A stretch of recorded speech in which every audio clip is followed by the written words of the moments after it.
नमस्कार बच्चों, डॉक्टर माधुरी की हिंदी क्लास में आप सभी का स्वागत है। आज की क्लास में हम कक्षा 10वीं हिंदी ब के पाठ अब कहाँ दूसरों के दुख से दुखी होने वाले का वाचन करने जा रहे हैं और इस पाठ के लेखक हैं निदा फाजली।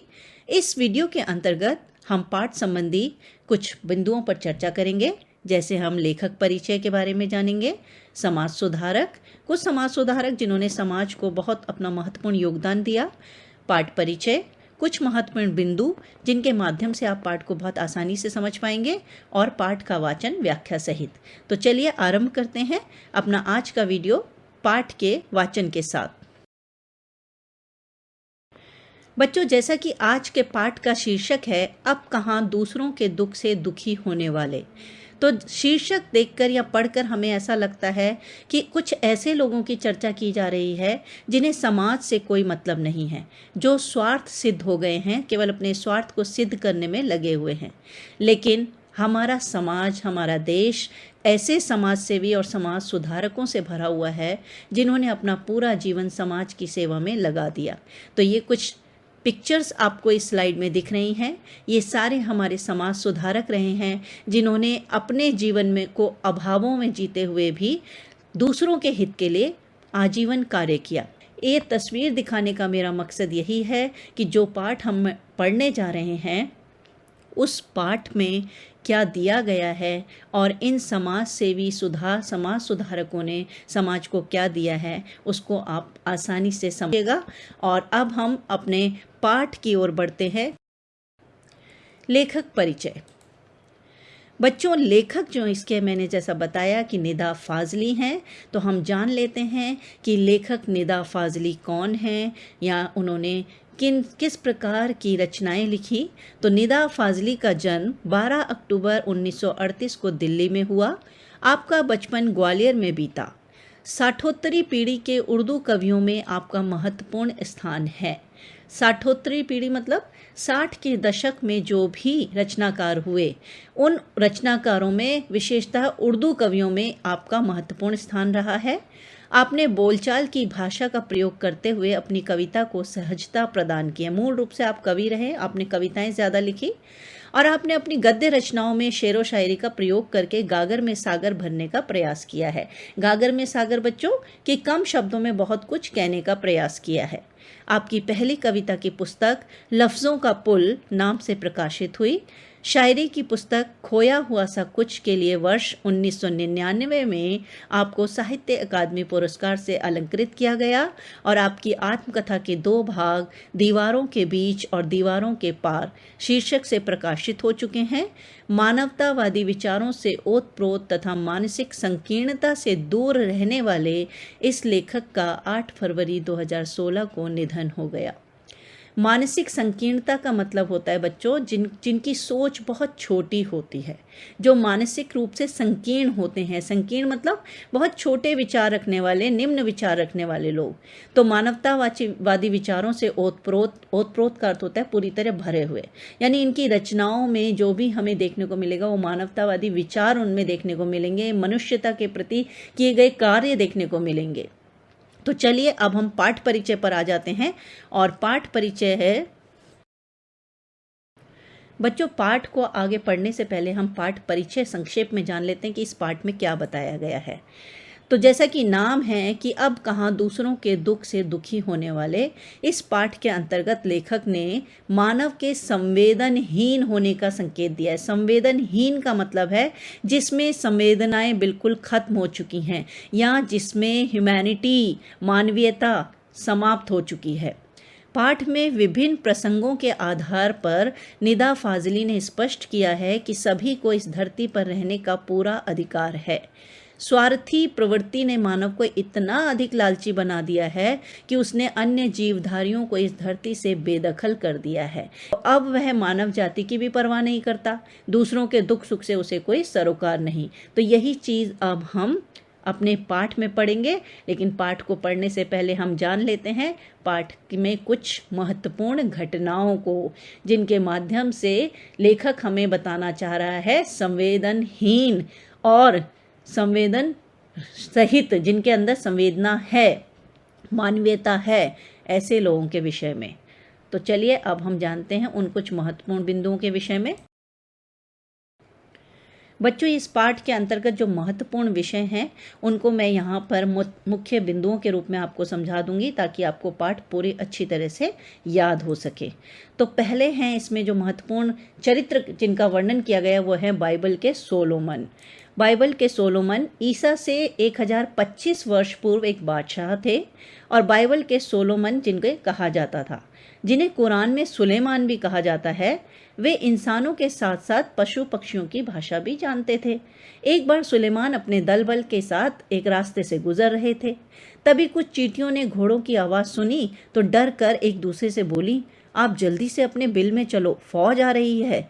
सुलेमान ने उनकी बात सुनी और कहा, घबराओ नहीं, मैं किसी के लिए मुसीबत नहीं हूँ, सबके लिए मोहब्बत हूँ। यह कहकर वह मंजिल की ओर बढ़ गए। तो पहली घटना जो हम कहानी में पढ़ेंगे वो सुलेमान की है। इसका विस्तृत वर्णन हम कहानी में करेंगे। दूसरा मुख्य बिंदु महाकवि शेख अयाज की घटना के रूप में है। सिंधी भाषा के महाकवि शेख अयाज ने अपनी आत्मकथा में लिखा है, एक दिन उनके पिता कुएं से नहाकर लौटे और खाना खाने बैठे। तभी उन्हें अपनी बाजू पर एक च्योंटा रेंगता हुआ दिखाई दिया। वह भोजन छोड़कर उठ गए। जब माँ ने बिना भोजन किए उठने का कारण पूछा तो वे बोले, मैंने एक घर वाले को बेघर कर दिया है, उसे उसके घर छोड़ने जा रहा हूँ। तो चलिए हम अगले बिंदु की तरफ बढ़ते हैं। हमारा अगला महत्वपूर्ण बिंदु है नूह नामक पैगंबर की कथा। बाइबल और दूसरे पावन ग्रंथ में नूह नामक पैगंबर का जिक्र मिलता है। ऐसा कहा जाता है कि एक बार नूह के सामने एक घायल कुत्ता आ गया। नूह ने उसे दुत्कार दिया। दुत्कार सुनकर कुत्ते ने जवाब दिया, ना मैं अपनी मर्जी से कुत्ता हूँ, ना ही तुम अपनी पसंद से इंसान हो। सबको बनाने वाला ईश्वर ही है। नूह ने जब उसकी बात सुनी तो बहुत दिनों तक पश्चाताप में रोते रहे। तो बच्चों, ये कुछ महत्वपूर्ण बिंदु हैं और इससे संबंधित पाठ से संबंधित और भी कुछ महत्वपूर्ण घटनाएं हैं जिनको हम आगे जानते हैं। तो हमारी जो अगली महत्वपूर्ण घटना है वो है महाभारत में अंत तक युधिष्ठिर का साथ देने वाला भी एक कुत्ता था। दुनिया के अस्तित्व में आने का वर्णन विज्ञान और धार्मिक ग्रंथों में अपने अपने तरीके से मिलता है, परंतु यह सब जानते हैं कि पशु पक्षी, मानव, नदी, पर्वत, पहाड़, समंदर सभी का इस धरती पर समान अधिकार है। पहले पूरा संसार एक परिवार के समान था, परंतु अब मानव ने अपनी बुद्धि से उनके बीच बड़ी बड़ी दीवारें खड़ी कर दी हैं। बढ़ती जनसंख्या ने समंदर को समेट दिया है, पेड़ों को रास्ते से हटा दिया है, फैलते प्रदूषण ने पक्षियों को बस्तियों से भगा दिया है और वातावरण को सताना शुरू कर दिया है। प्रकृति के धैर्य की भी एक सीमा है। इसी कारण कभी कभी प्रकृति भी आपदाओं के रूप में अपना बदला लेती रहती है।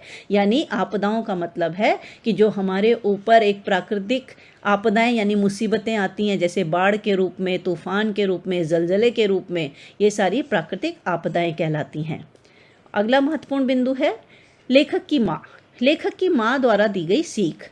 लेखक की माँ सदैव कहती थी कि सूरज ढलने के बाद पेड़ों से पत्ते मत तोड़ो, दिया बत्ती के वक्त फूलों को मत तोड़ो, दरिया पर जाओ तो उसे सलाम करो और कबूतरों को मत सताया करो, वह हजरत मोहम्मद के अजीज हैं। मुर्गे को परेशान मत करो, वह बांग देकर सबको जगाता है।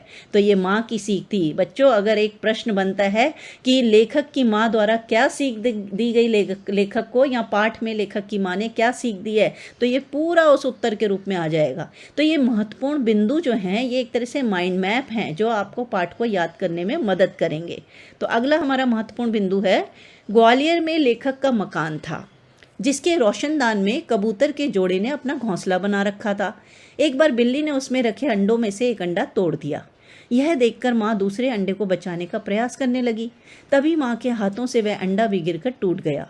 इस घटना से माँ बहुत दुखी हुई और इस गुनाह को खुदा से माफ़ करने के लिए पूरा दिन रोज़ा रखा। बदलता माहौल, सब कुछ बदल गया है। पहले जहाँ समंदर था, दूर दूर तक वहाँ अन्य अनगिनत परिंदों के घर छीन लिए हैं। घरों में प्रवेश करने के सभी रास्ते बंद कर दिए गए हैं। अब ना कोई सोलोमन है, ना नूह है और ना ही मेरी माँ जो इन जीवों के दुख दर्द को समझकर उसे अपना दर्द बना सके।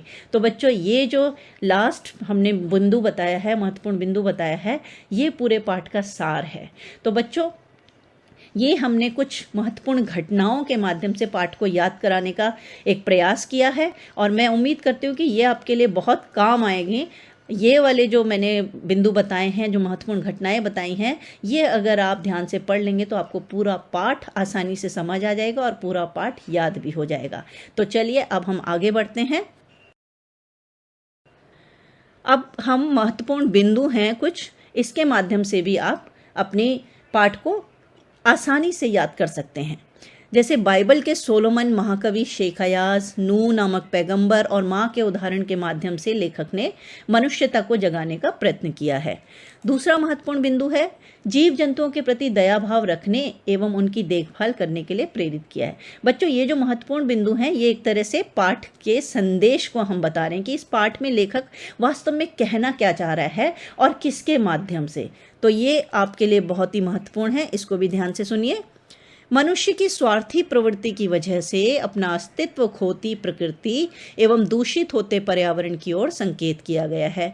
अपना अस्तित्व खोती का क्या मतलब है कि मनुष्य ने जो अपने स्वार्थ की वजह से प्रकृति को नुकसान पहुंचाना शुरू किया है, और इसकी वजह से क्या हुआ है कि प्रकृति की पहचान खत्म हो रही है। अस्तित्व मतलब उसकी अपनी पहचान खत्म हो रही है, और साथ ही पर्यावरण दूषित भी हो रहा है। तो इसकी ओर भी संकेत किया है लेखक ने अपने इस पाठ में। फिर है एक बड़े कुटुंब से हम किस तरह एक छोटे से फ्लैट में सिमट कर रह गए हैं और पशु पक्षियों का भी आश्रय छिन गया है, यह भी हमें पाठ में दर्शाया गया है। इसके अतिरिक्त प्रकृति भी जैसे क्रुद्ध होकर प्राकृतिक आपदाओं के रूप में अपनी नाराजगी जता रही है। अब क्योंकि अगर आप किसी को तंग करेंगे तो किसी की एक सहन शक्ति की एक सीमा होती है, जब उसकी वो सीमा खत्म हो जाएगी तो वो भी क्रोध दिखाएगा। तो इसमें हमें प्रकृति के क्रोधित रूप को भी दिखाया है। और तो आगे हम जानते हैं दूसरे महत्वपूर्ण बिंदु को कि लेखक की पत्नी एवं बड़े बड़े बिल्डर इस बात के प्रतीक हैं कि आज के उन स्वार्थी, लालची एवं अमानवीय लोगों ने अपने स्वार्थ की वजह से सारी सृष्टि यानी अवांछित परिस्थितियों का दुष्परिणाम इस संसार को दिया है।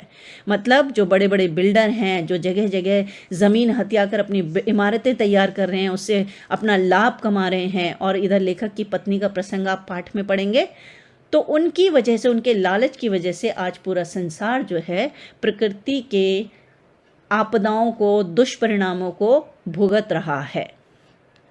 इसके पश्चात हम जानते हैं कि वर्तमान की परिस्थितियों को देखते हुए कहा जा सकता है कि लेखक ने आज से लगभग कई वर्ष पूर्व यह भांप लिया था, यानी ये जान लिया था कि मनुष्य की स्वार्थी एवं अमानवीय प्रवृत्ति भविष्य में सृष्टि के लिए संकट पैदा कर सकती है।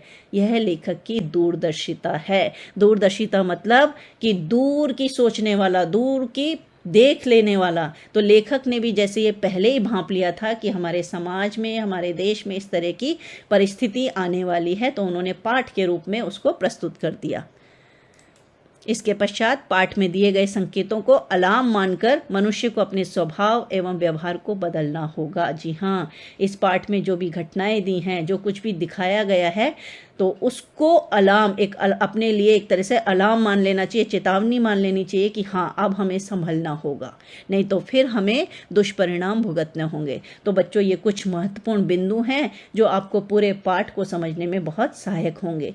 तो चलिए बच्चे, हम पाठ आरंभ करते हैं, और पाठ के वाचन के साथ साथ मैं इनकी व्याख्या भी करती जाऊंगी, और जहां मुझे लगेगा प्रश्न बन रहे हैं, मैं आपको प्रश्न भी बनाकर उनके उत्तर देती जाऊंगी। ध्यान से इस स्लाइड को देखिएगा, इस पाठ को सुनिएगा। तो पाठ आरंभ करते हैं। बाइबल के सोलोमन, जिन्हें कुरान में सुलेमान कहा गया है, ईसा से 1025 वर्ष पूर्व एक बादशाह थे।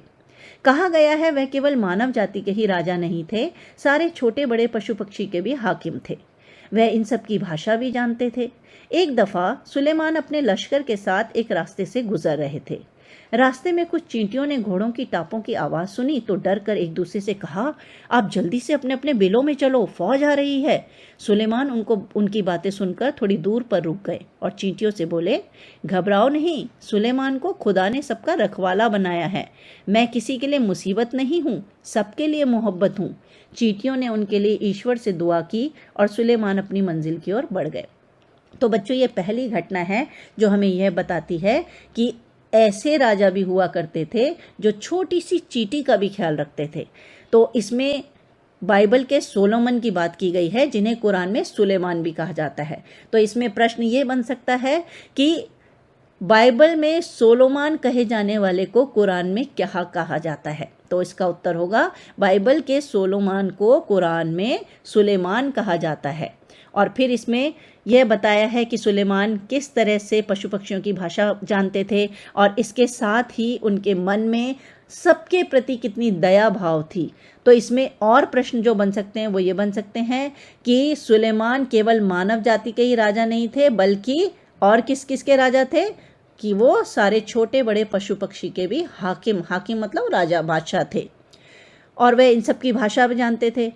एक दफ़ा का मतलब है एक बार सुलेमान अपने लश्कर के साथ, अब बच्चों यहाँ लश्कर को देखिए, लश्कर का अर्थ होता है अपने पूरी सेना दल के साथ, और सेना दल भी पूरे अपने, जैसे कोई घोड़े पर है, कोई पैदल है, तो पूरे एक दल बल के साथ, लश्कर का मतलब है पूरा एक दल बल। तो अपने दल बल के साथ एक रास्ते से गुजर रहे थे, और रास्ते में कुछ चींटियों ने घोड़ों की टापों की आवाज़ सुनी। तो इसमें प्रश्न बन सकता है कि सुलेमान किसके साथ रास्ते से गुजर रहे थे? तो आप उत्तर लिखेंगे सुलेमान अपने लश्कर के साथ रास्ते से गुजर रहे थे। दूसरा इसमें प्रश्न ये बन सकता है कि किसने घोड़ों की टापों की आवाज़ सुनी? तो आप लिख सकते हैं चींटियों ने घोड़ों की टापों की आवाज़ सुनी, या चींटियों ने किसकी आवाज़ सुनी? तो चींटियों ने घोड़ों के टापों की आवाज़ सुनी। तो इस तरह से बच्चों जब भी पाठ पढ़ो तो आपको हर अनुच्छेद में, पाठ में जितने अनुच्छेद हैं उन सब के बीच बीच में प्रश्न बनाने आने चाहिए और उनके उत्तर भी आने चाहिए, क्योंकि अगर आप प्रश्न बनाना सीख जाएंगे तो आपको उत्तर अपने आप आ जाएंगे। तो इस तरह से आपको पाठ भी समझ में आ जाएगा और पाठ प्रश्न सहित उत्तर सहित आपको पूरा याद भी हो जाएगा। तो इसमें हमने अभी तक 2-3 प्रश्न पूछ लिए हैं। अब जैसे मैंने पूछा कि चींटियों ने किसकी आवाज़ सुनी? चींटियों ने घोड़ों के टापों की आवाज़ सुनी। प्रश्न हो सकता है घोड़ों के टापों की आवाज़ किसके घोड़ों के टापों की आवाज़ थी? तो उत्तर होगा कि जो सुलेमान, बाइबल के सोलोमान और कुरान के सुलेमान जो बादशाह थे, उनके घोड़ों के टापों की आवाज़ थी। फिर उसके बाद है कि उन्होंने डर कर एक दूसरे से क्या कहा, यानी चींटियों ने जब घोड़ों के टापों की आवाज़ सुनी तो उन्होंने डर कर एक दूसरे से क्या कहा? तो आप उत्तर लिखेंगे कि उन्होंने डर कर एक दूसरे से कहा कि चलो जल्दी से अपने अपने बिल में चलो, क्योंकि फौज आ रही है। ठीक है। फिर इसमें अगला प्रश्न ये हो सकता है कि सुलेमान ने उनकी बात सुनकर उनसे क्या कहा? तो इसका उत्तर होगा सुलेमान ने उनकी बात सुनकर उनसे कहा कि घबराओ नहीं, सुलेमान को खुदा ने सबका रखवाला बनाया है और मैं किसी के लिए मुसीबत नहीं हूँ, सबके लिए मोहब्बत हूँ।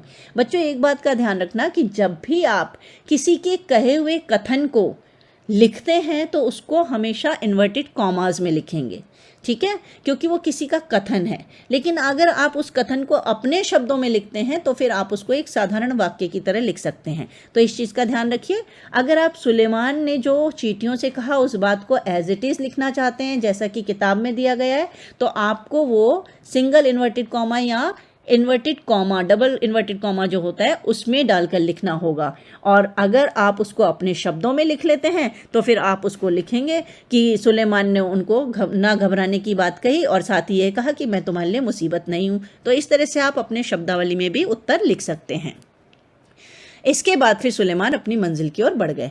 तो हमने इसमें कितने प्रश्न देख लिए कि सुलेमान कौन था, बाइबल में उसे सोलोमन कहा जाता था, तो कुरान में उसे क्या कहा जाता था। फिर सुलेमान केवल मानव जाति का ही नहीं बल्कि और किस जाति के भी राजा थे, तो वो भी हमने बताया इसमें। फिर ये भी बताया कि सुलेमान एक बार किसके साथ रास्ते से गुजर रहे थे, तो हमने बताया कि वो लश्कर के साथ रास्ते से गुजर रहे थे। फिर अगला प्रश्न जो बना वो ये बना कि रास्ते में किसने घोड़ों की टापों की आवाज़ सुनी। उसके बाद दूसरा प्रश्न इसी को अगर हम घुमा दें तो घोड़ों के टापों की आवाज़ किसकी थी। फिर चींटियों ने डर कर एक दूसरे से क्या कहा।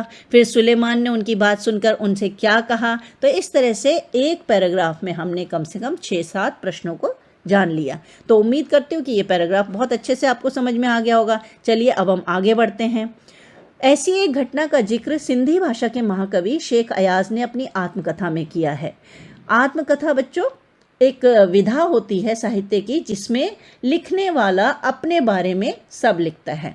आत्मकथा यानी अपनी कथा, अपने द्वारा कही गई अपनी कथा।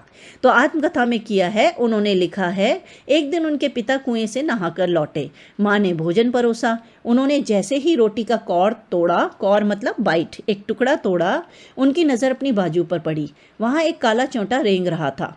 वह भोजन छोड़कर उठ खड़े हुए। माँ ने पूछा, क्या बात है, भोजन अच्छा नहीं लगा? शेख अयाज के पिता बोले, नहीं, यह बात नहीं है। मैंने एक घर वाले को बेघर कर दिया है। उस बेघर को कुएं पर उसके घर छोड़ने जा रहा हूँ। बच्चों देखो कितनी गहरी बात है इस पैराग्राफ में कि ये एक सिंधी कवि के पिता की घटना है। सिंधी कवि शेख अयाज, महाकवि थे शेख अयाज। उन्होंने अपनी आत्मकथा में एक घटना का जिक्र किया है कि एक बार उनके पिता एक कुएं में स्नान करने गए। अब स्नान मतलब नहाने गए। अब वहाँ जब वो नहाने गए तो नहा करके अपना बदन पोंछ के वो घर की ओर आ गए और घर आकर जब वो भोजन के लिए बैठे, शेख अयाज की माँ ने जब उनके लिए भोजन परोसा तो अभी उन्होंने एक टुकड़ा तोड़ा ही था और उस टुकड़े को मुंह में डालने ही वाले थे कि उनकी नज़र अपनी बाजू पर गई। यानी जो आम था उनकी बाजू थी उस पर उनकी नज़र गई। तो वहाँ उन्होंने क्या देखा कि एक बड़ा काला च्योंटा लिखा है यहाँ पर। अगर आपको च्योंटा नहीं लिखना आता तो आप चींटा लिख सकते हैं। ठीक है बच्चों, मतलब आसान बनाकर लिखो, आप भाषा को कठिन मत करना। तो च्योंटा अगर आपको याद नहीं रहता या स्पेलिंग लिखनी नहीं आती है तो आप उसको चींटा लिख सकते हैं। तो एक छोटी चींटी होती है और एक बड़ा चींटा होता है। तो वो चींटा जो है उनकी बाजू पर रेंग रहा था, यानी चल रहा था। तो उन्होंने जब देखा तो वो तुरंत भोजन छोड़ दिया उन्होंने और उठकर खड़े हो गए। अब माँ को लगा कि पता नहीं भोजन में कुछ कमी रह गई है, शायद भोजन अच्छा नहीं बना।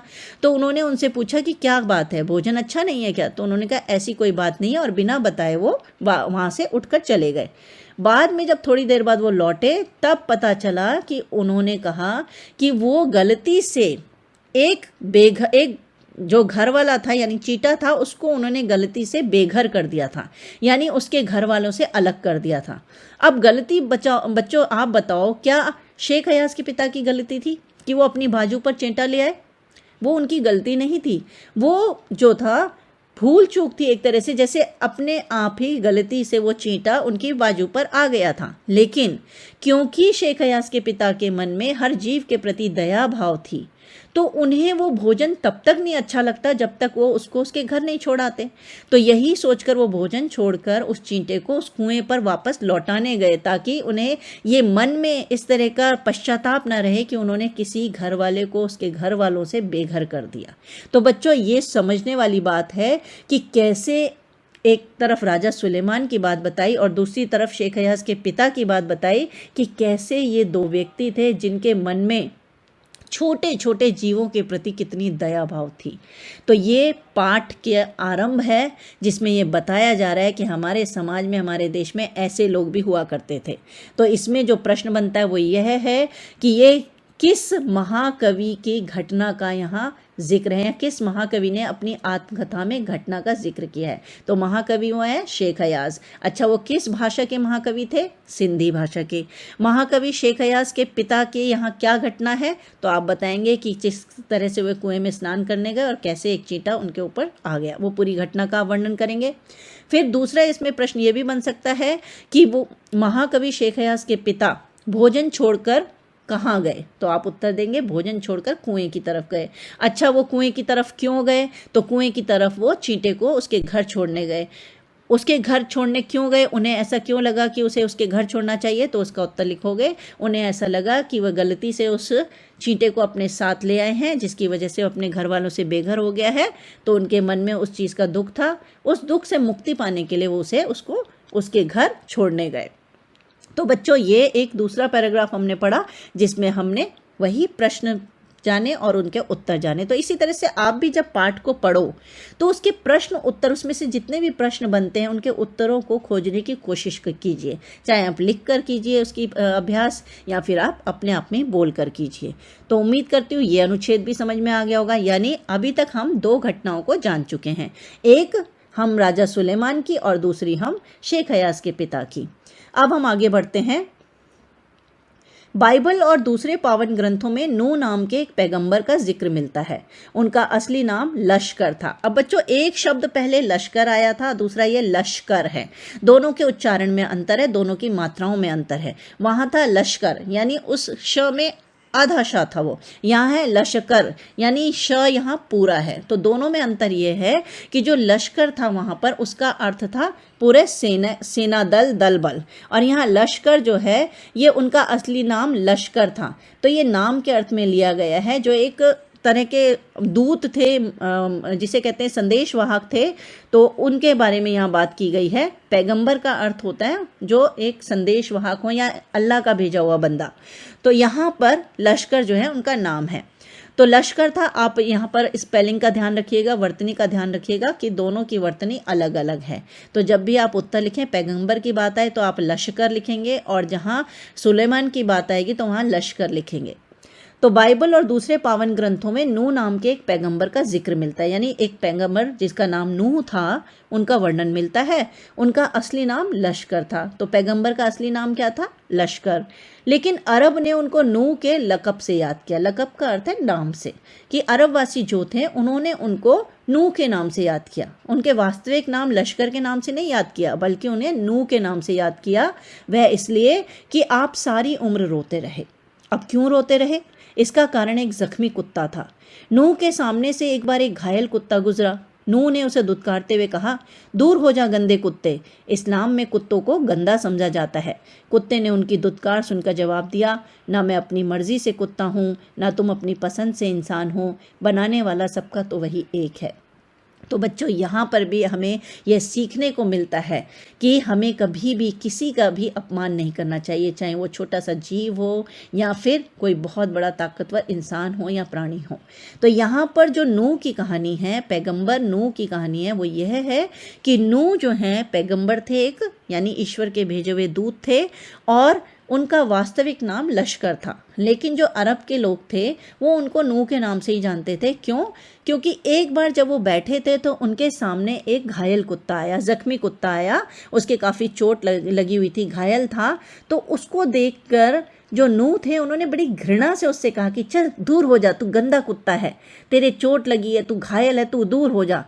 और वह सुनकर कुत्ते ने उसे जवाब दिया था कि देखो, ना तो मैं अपनी मर्जी से कुत्ता हूँ और ना तुम अपनी मर्जी से इंसान बने हो। हम दोनों के बनाने वाला वो एक ईश्वर है, तो फिर मैं अलग और तुम अलग कैसे हो सकते हो? तो वो कुत्ते की जो बात थी उसको सुनने के बाद नूह को एहसास हुआ। अब ये क्या है? मट्टी से मट्टी मिले खोके सभी निशान, किसमें कितना कौन है कैसे हो पहचान। अब जैसे कि हमने पढ़ा था कि लेखक जो निदा फाजली हैं वो एक शायर भी रह चुके हैं, कवि भी रह चुके हैं, उन्होंने कविताएं लिखी और शायरी लिखी हैं। तो ये उनका वही असर है, वही रूप इसमें देखने को मिल रहा है कि उन्होंने बीच बीच में अपनी कुछ शेर व शायरी की पंक्तियां डाली हैं। मट्टी से मट्टी मिले, यानी हमारा शरीर 5 तत्वों से मिलकर बना है, जल, अग्नि, वायु, पृथ्वी और आकाश, और मरने के पश्चात इन्हीं 5 तत्वों में विलीन हो जाता है। तो मट्टी से मट्टी मिले, मतलब जब इंसान हो, जीव हो, कोई भी हो, जब उसकी मृत्यु होती है तो वो राख बन जाती है जलने के बाद। खोके सभी निशान, उस समय फिर सारे निशान मिट जाते हैं, कोई पहचान नहीं रहती कि ये मनुष्य की राख है या जीव के एक किसी जंतु की राख है। किसमें कितना कौन है कैसे हो पहचान। अब उसको तुम देखकर कैसे पहचान सकते हो कि किसमें कौन कितना है, कि ये इंसान की राख है या जानवर की राख है या किसकी राख है। तो ये एक तरह से कुत्ते के प्रसंग को बताने के लिए इस शायरी का प्रयोग किया गया है। तो कुत्ते ने जैसे कहा कि ना मैं अपनी मर्जी से कुत्ता बना हूँ और ना तुम अपनी मर्जी से इंसान बने हो, तो इसलिए भेदभाव तो नहीं करना चाहिए। तो नूह ने जब उसकी बात सुनी तो दुखी हो मुद्दत तक रोते रहे। मुद्दत तक बच्चों, काफ़ी उम्र तक, यानी एक तरह से जीवन के अंत तक वो रोते रहे पश्चाताप में कि उनसे ये क्या गलती हो गई। और महाभारत में युधिष्ठिर का जो अंत तक साथ निभाता नजर आता है वह भी प्रतीकात्मक रूप में एक कुत्ता ही था। और बच्चों, महाभारत की कथा भी आपने सुनी होगी कि महाभारत जो आपके कौरव पांडवों के बीच युद्ध हुआ था, उसमें भी अंत में केवल एक युधिष्ठिर बचे थे, और युधिष्ठिर के साथ एक कुत्ता था जो प्रतीक रूप में, एक तरह से सिंबॉलिक रूप में उसका साथ निभाता हुआ पूरी जिंदगी जैसे रहा था। तो यहाँ वह भी प्रतीकात्मक रूप में एक कुत्ता ही था। सब साथ छोड़ते गए तो केवल वही उनके एकांत को शांत कर रहा था। तो यहाँ कुत्ते ने जैसे अपना पक्ष मजबूत करते हुए बताया कि तुम मुझे दुत्कार रहे हो, लेकिन एक महाभारत काल में जो युधिष्ठिर थे उनका भी अंत में साथ कुत्ते ने ही दिया था। तो इन घटनाओं से हमें लगता है कि हमारे समाज में बहुत से ऐसे परोपकारी दयालु लोग थे जो छोटे छोटे जीव जंतुओं के प्रति भी दया भाव रखते थे। तो हमें भी अपने जीवन में दया भाव अपनाना चाहिए, परोपकारिता का भाव अपनाना चाहिए। तो इसमें भी प्रश्न बनता है कि पैगंबर का वास्तविक नाम क्या था। तो तो पैगंबर का वास्तविक नाम लश्कर था। अच्छा, उनका नाम नूह कैसे पड़ा? तो नूह नाम उनका ऐसे पड़ा कि एक बार एक कुत्ते को उन्होंने दुत्कार दिया था, घायल कुत्ते को दुत्कार दिया था। तो कुत्ते ने जब उनको कहा कि ना तुम अपनी मर्जी से हो इंसान, ना मैं अपनी मर्जी से कुत्ता हूँ, तो उस पश्चाताप में वो जब रोते रहे उम्र भर, तो उनका नाम नूह रख दिया गया। ठीक है, तो ये कुछ प्रश्न इसमें बनते हैं, तो इन प्रश्नों को आपने ध्यान रखना है। तो बच्चों, आज के वीडियो में केवल हम इतना ही देंगे, नहीं तो वीडियो हमारा बहुत लंबा हो जाएगा।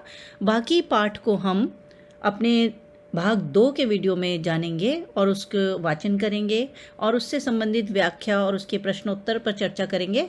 और इस वीडियो को हमने 3 भागों में बांटा है। तीसरे भाग के अंतर्गत हम इस पाठ से संबंधित जो भी प्रश्नोत्तर हैं और MCQ है, बहुवैकल्पिक प्रश्नोत्तर है, उन सभी पर चर्चा करेंगे। तो आज के लिए इतना ही। उम्मीद करती हूँ मेरा ये वीडियो आप सबको बहुत पसंद आएगा, और अगर सच में आपको मेरे वीडियो पसंद आ रहे हैं तो इसे लाइक कीजिए, शेयर कीजिए, ज़्यादा से ज़्यादा कमेंट कीजिए, और बच्चों अपने दोस्तों के साथ इसको शेयर भी कीजिए। और जिन्होंने चैनल को सब्सक्राइब नहीं किया है वो जल्दी से चैनल को सब्सक्राइब भी कर दीजिए और बेल आइकन भी दबा दीजिए, ताकि जब भी मेरा कोई नया वीडियो आए तो आप उसका लाभ उठा सके, आपको उसकी नोटिफिकेशन सबसे पहले प्राप्त हो सके।